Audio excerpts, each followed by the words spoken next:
തെരഞ്ഞെടുപ്പ് സമയത്ത് മാളയിൽ CPM തനിക്കെതിരെ വലിയ ആക്ഷേപങ്ങളാണ് പ്രചരിപ്പിച്ചിരുന്നതെന്ന് മന്ത്രി ഒ.ജെ. ജനീഷ്. മാളയിൽ നന്ദി പ്രകടനത്തിന് എത്തിയതായിരുന്നു മന്ത്രി. വയനാട് ഫണ്ട് ഉപയോഗിച്ചാണ് പോസ്റ്ററും ബാനറും തയ്യാറാക്കിയതെന്ന് DYFI പ്രചരിപ്പിച്ചു.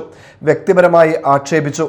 എന്നാൽ എന്നെ അറിയാവുന്ന മാള വൻ ഭൂരിപക്ഷം നൽകി വിജയിപ്പിച്ചെന്നും ജനീഷ് പറഞ്ഞു. രാഷ്ട്രീയമായി തെരഞ്ഞെടുപ്പിൽ പറയാതിരിക്കാനും വ്യക്തിപരമായി മത്സരിക്കുന്ന സ്ഥാനാർത്ഥികളെ ആക്ഷേപിക്കാനും അധിക്ഷേപിക്കാനുമാണ് മാളയിലെ ഇടതുപക്ഷം ഈ തെരഞ്ഞെടുപ്പിന്റെ പ്രചരണ പരിപാടികളിൽ പരിപൂർണമായി മുന്നോട്ട് പോയിട്ടുള്ളത് എന്ന് മാളയിലെ വ്യാപാരി സുഹൃത്തുക്കൾക്കറിയാം.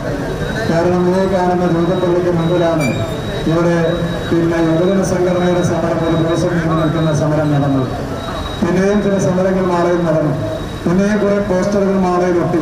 ഒരു പോസ്റ്ററിൽ പോലും സത്യം പറഞ്ഞില്ല. ഒരു സമരത്തിന്റെ വേദിയിൽ പോലും സത്യം പ്രസംഗിക്കുന്നില്ല.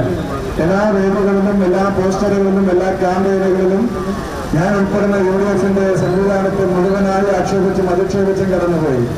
ഇവിടെ ഒരു DYFI നേതാവ് പ്രസംഗിക്കുന്ന ഒരു വീഡിയോ കേട്ടു.